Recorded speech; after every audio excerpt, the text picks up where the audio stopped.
कल्पना करा, तुमच्याकडे सर्व काही आहे. सत्ता, प्रेम, कुटुंब आणि अचानक तुम्हाला सांगितलं जातं हे सगळे सोडून 14 वर्ष जंगलात जा. तुम्ही काय कराल?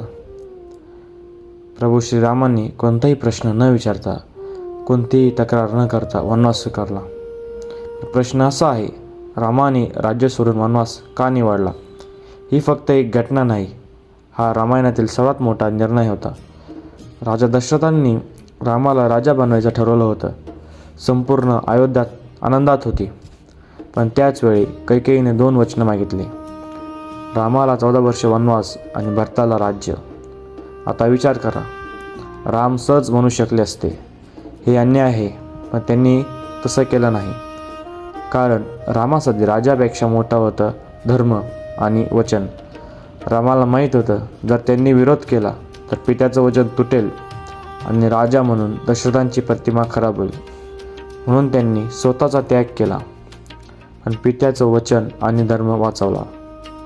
हीच कारण आहे की रामाला मर्यादा पुरुषोत्तम म्हणतात. ते फक्त राजा नव्हते, ते आदर्श पुत्र, आदर्श मनुष्य होते. पण इथे अजून एक मोठा अर्थ आहे.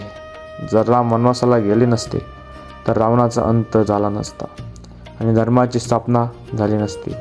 म्हणजेच रामाचा वनवास हा केवळ त्याग नव्हता, तर संपूर्ण जगासाठी एक योजना होती. यातून आपल्याला काय शिकायला मिळते?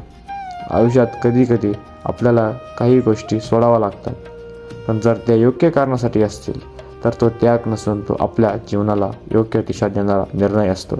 आणि याचसोबत सुरू होत आहे आपली 50 दिवसांची रामायण सिरीज.